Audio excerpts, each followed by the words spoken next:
Hi, everyone. Hi. Thank you, and welcome to Tisha Talks Topics. And I'm so excited that you guys have tuned in today. Today, we're going to be talking about 5 ways to identify your passion. 5 ways to do this. And so, we're going to start with just 5 questions that we would ask ourselves. But before we get to those questions, let's talk a little bit about what passion is, right?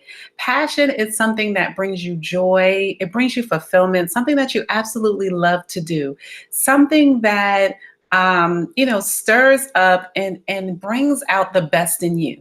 Right. And so here at Tisha Talks, we are advocates for women, especially aligning their passions with their purpose, whether that purpose be a career, whether that purpose be a book, whether that purpose be as a parent or as a mother, whatever avenue you are taking to fulfill your purpose, we encourage women to identify what they're passionate about so that when they're in that lane, they're able to show up as their best selves. Okay. So we're going to start by talking about 5 questions that you want to ask yourself when you are trying to discover what you're passionate about, right? Discover even perhaps what your giftings are. So get a pen, get a piece of paper, and jot these questions down. Now, we're going to go over them, but you're going to need to take time to reflect on them at a later date, or even after this video is over, because sometimes the questions are very simple, but because we have been living in a certain space or doing certain activities so often that are maybe out of alignment with our passion and with our purpose, it may take us a little bit of time to uncover the things that we're actually passionate about, right? We know as women, we wear so many different hats. There are things that we just absolutely have to do. There are responsibilities that we have, and we do them whether we love them, like them, or are passionate about them or not. And sometimes our lives can just become so overwhelmed with the responsibilities, with the weight of the things that we have to do, that we have forgotten the things that we enjoy doing, the things that we love to do. So I encourage you that after this video, take some time and go over these points, go over these steps, ask yourself these questions, and really spend time with you, discovering and uncovering those things that you are gifted and passionate about. Okay? So our first question is very simple. It is, what do you love to do that brings you fulfillment every time you do it? What do you love to do that brings you fulfillment every time you do it? And so we'll use the example of someone who has a passion about event planning, right? What do you love to do?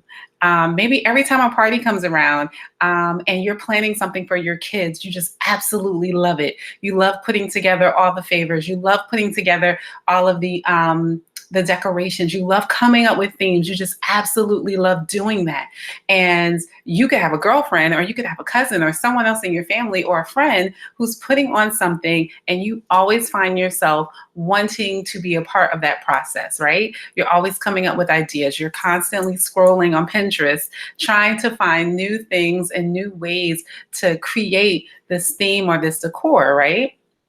So I want you to think about that. What do you love to do that brings you fulfillment every time you do it? It makes you feel good. It makes you feel good. So that's the first question. The second question is, what comes natural to me, but not necessarily to others around me, right? So let's use the example as an event planner.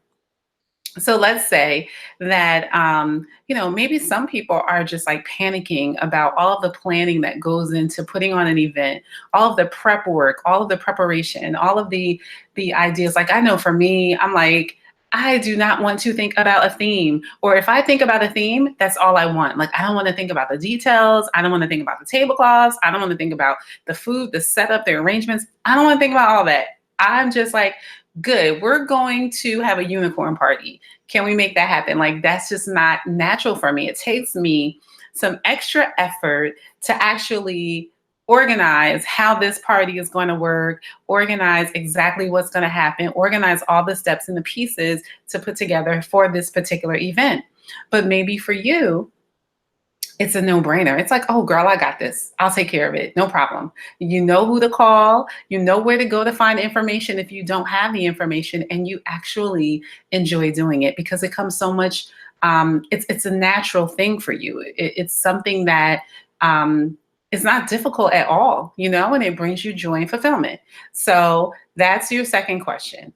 Your second question, again, is what comes natural to you but others find difficult. It's not as natural for everyone else, right?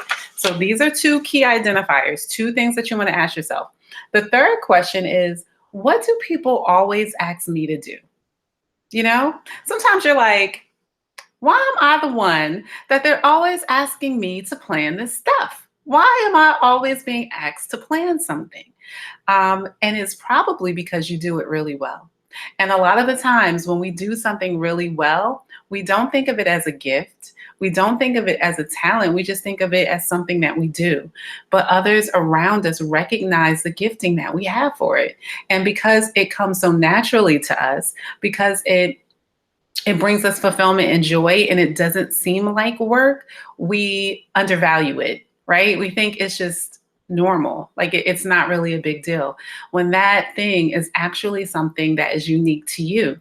And we have to begin to identify it and to own it as our as a part of our gifting and a part of our passions and a part of our purpose, right?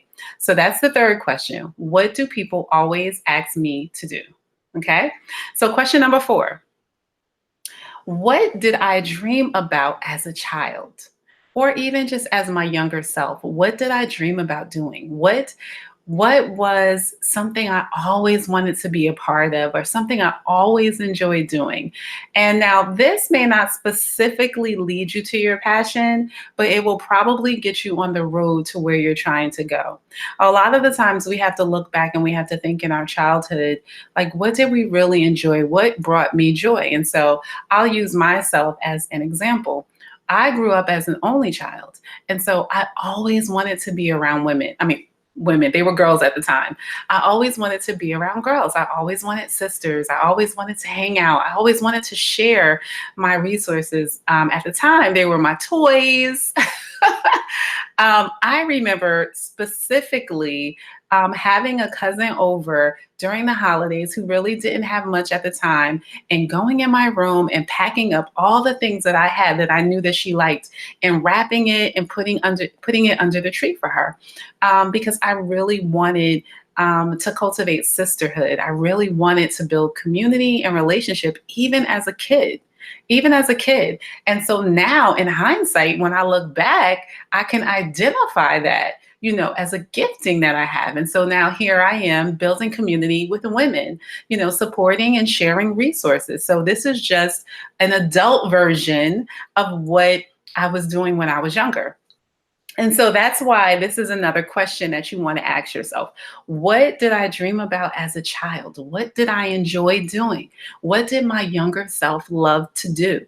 It's so important that we ask ourselves those questions and we evaluate ourselves in that type of, in that way, right?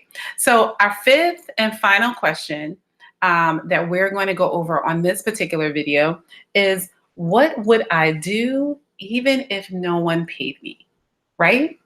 And when it comes natural to you, you're just doing it. You're just doing it. Like, I'm offering resources to women naturally. No one's paying me for it. I want to build community because that's just naturally something that I want to do. I want to motivate people just because that is a part of who I am. The event planner, you want to be a part of that activity because that is just a part of who you are. So whether you're getting paid for it at the moment, you're doing it anyway, and you're still loving it. Those are key identifiers of things that you're gifted in and things that you're passionate about. And so we want to spend time thinking about those areas of our lives where our giftings and our passions are showing up, but we may not be paying attention, right? because it's already in you. It's just a matter of us actually identifying those spaces and those areas in our lives, and then owning them and realizing, hey, you know what? I do have this gift. I do have this natural talent. I do have this thing that I absolutely love doing. Now, how can I take this to the next level and to the next space? How can I make this a part of my purpose? How can I make this a part of my call? What can I do with the things that I now have in my hands that I know are giftings and are natural talents and that are serving people in some type of capacity or another? Right? And so, guys, I hope that these 5 questions will help you begin your journey on how to identify your passion. If you're interested in diving a little bit further, I have a program that I continuously offer called Passion, Progress, and Purpose. And so a lot of the times we're still trying to figure out what our passion is, or maybe once we've already identified it, we now need to roll into progression. How do we move forward? What is our strategy? What is our game plan? And how do we align this with a purpose? How do we make this purposeful for us? And so this program is available. If you're interested, visit me at www.tishatalks.org. And or if you just want to be a part of a community of women who are supporting each other, building that sisterhood that I talked about earlier, sharing resources, encouraging and inspiring each other to live our best lives, celebrating each other's accomplishments, go over to our Sisters in Purpose Facebook personal private group and join. We'd love to have you. Every Monday we have a live where we're sharing, where we're encouraging, and where we're just talking about the topics and things that we will need to help us continue in our journey and in our progression. And so, guys, I'm so excited, and thank you for tuning in. As always, when passion meets purpose, great things happen. Talk to you later.